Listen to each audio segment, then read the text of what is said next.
Les blancs ici en France rendent les noirs fous, clochards, SDF et mendiants. Je t'explique tout dans cette vidéo. C'est parti!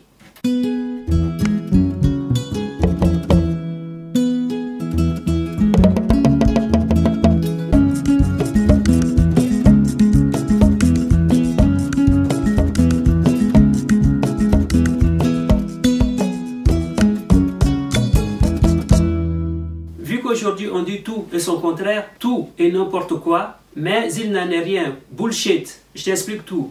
Oui, comme tu viens de l'entendre dans l'introduction de cette vidéo, c'est ce qu'on entend parfois et c'est un phénomène que j'ai remarqué ici en France qui est de plus en plus récurrent.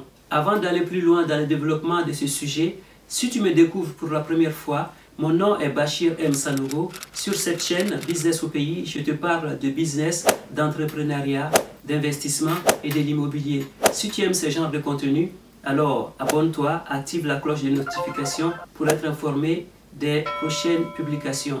Comme je te le disais, je me souviens à l'époque ici dans la rue, quand tu te baladais, c'était super rare, c'était très rare de voir un noir qui était mendiant, un noir qui était clochard ou un noir qui demandait de l'argent.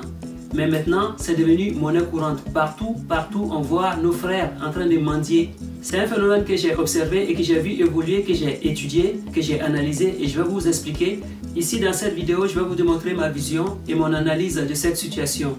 Et vous allez pouvoir me répondre dans les commentaires et on reste courtois dans les commentaires et voilà. Comme ce que vous venez d'entendre, au fait, je me souviens à l'époque quand j'étais arrivé ici en France, il y a quelques années de cela, il y a bien longtemps, voir un Africain, un noir en train de mendier, c'était quelque chose de très rare. Aujourd'hui, c'est devenu monnaie courante.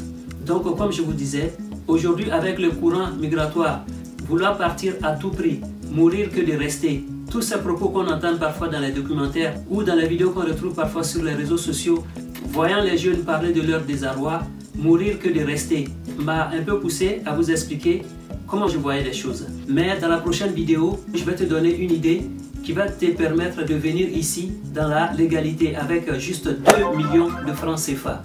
2 millions de francs CFA va te permettre, avec une idée géniale, 2 millions de francs CFA va te permettre de faire ta démarche, de pouvoir obtenir tes papiers, de venir ici légalement comme tu veux. Au fait, ce qui se passe au début, quand ces jeunes se battent, il y a certains qui passent des mois et des mois sur la route pour pouvoir entrer en Europe. Il y a certains qui passent des années sur la route. Et ces jeunes subissent toutes les violences, les humiliations, les agressions, l'esclavage, tout ce qu'on peut imaginer de pire. Ces jeunes subissent tout ça avec l'espoir de venir dans l'Eldorado. Ces jeunes bravent tous ces interdits pour se dire que une fois de l'autre côté, la vie sera meilleure. Ils vont tout oublier, la vie sera meilleure, ils vont gagner leur vie, ils vont pouvoir réaliser leur rêve qui est de venir vivre leur Eldorado. Et une fois sur le terrain, ils se rendent compte de la réalité. Oui, la réalité finit par les rattraper. Et donc, qu'est-ce qui se passe quand ils se retrouvent là, à ne pas avoir un endroit où aller dormir, ne pas avoir un endroit où ils vont passer leur journée, ne pas avoir un toit, de devoir dormir dans la rue, de devoir faire la manche.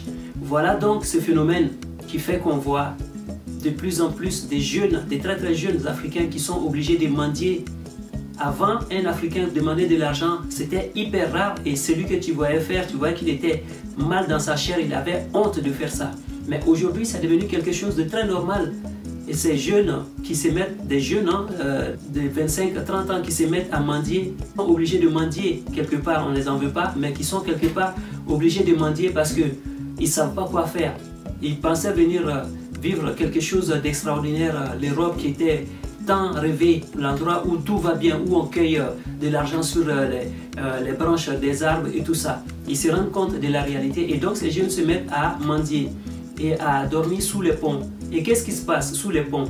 Il y a des personnes, des trafiquants de drogue qui sont là. Et qu'est-ce qu'ils font ces jeunes-là? Ils incitent ceux qui ont traversé, parce que quand ils traversent, ils viennent avec des traumatismes, tout ce qu'ils ont subi comme la violence et tout ça. Ils commencent à penser à ça et donc il y a certains qui n'arrivent plus à dormir, il n'y a plus d'espoir. L'espoir qui les faisait tenir n'existe plus. Et donc ils commencent à penser à tout ça. Et qu'est-ce qui se passe sous les ponts et tout ça? Il y a des personnes qui sont là, qui vendent de la drogue. Qu'est-ce qu'ils font? Ils incitent ces jeunes-là à leur faire des injections et des choses comme ça. Or pourtant, une fois que tu fais cette injection, ça y est, c'est fini. Une fois que tu goûtes à la chose, tu ne peux plus jamais arrêter. Et donc, Voilà ce phénomène où tu retrouves des jeunes qui deviennent des clochards, qui deviennent des SDF, commencent à mendier et au bout d'un moment, ils deviennent fous. Et voilà donc tout ce qui transforme ces jeunes vaillants qui sont partis de chez eux, vigoureux, pleins de vie et tout ça, qui étaient hyper chocos, hyper classe, maintenant sont obligés de vivre au crochet des gens, de mendier, de s'humilier pour pouvoir vivre. Et donc qu'est-ce qui se passe? Ça fait que au fur et à mesure, crack, au fur et à mesure, la consommation de la drogue, la consommation abusive de l'alcool, la prostitution, et au bout d'un moment, ça bascule dans la folie. Et donc, ce qu'on peut entendre que la France, c'est vrai que le titre est très accrocheur et c'est des choses qu'on peut entendre parfois, qu'il y a des trucs qui se passent et tout ça. Voilà mon analyse et j'ai vu ce phénomène évoluer au fur et à mesure. Et c'est très grave quoi. Donc j'ai décidé de vous en parler dans cette vidéo. Pour éviter de finir comme ça, je ne vais pas juste vous balader l'idée de dire c'est comme s'ils deviennent comme ça, ils deviennent ça, ils deviennent ça. Et nous qui sommes entre l'Afrique et l'Occident, qu'est-ce qu'on peut faire? Nous Africains qui sommes dans la diaspora, oui c'est facile pour nous de parler comme ça, surtout sur les réseaux et tout ça, c'est facile de dire, de jeter la pierre tout le temps aux autres. Qu'est-ce qu'on propose? Dans cette vidéo, je vous ai parlé des faits que j'ai pu analyser depuis des années. Mais dans la prochaine vidéo, je vais te donner une idée qui va te permettre de venir ici dans la légalité avec juste 2 millions de francs CFA. 2 millions de francs CFA va te permettre, avec une idée géniale, 2 millions de francs CFA va te permettre de faire ta démarche, de pouvoir obtenir tes papiers, de venir ici légalement comme tu veux et être dans les bonnes conditions. Voilà, c'est tout pour aujourd'hui. Si tu es d'accord avec moi ou non, on se retrouve dans les commentaires. Rassurez-vous, j'ai lu tous les commentaires et je réponds. Voilà, c'est tout pour aujourd'hui. Si tu as aimé cette vidéo, n'oublie pas de partager, de liker et surtout de t'abonner et active la cloche de notification pour être informé des prochaines publications. Et je te dis à bientôt pour une nouvelle vidéo. Ciao, ciao, ciao.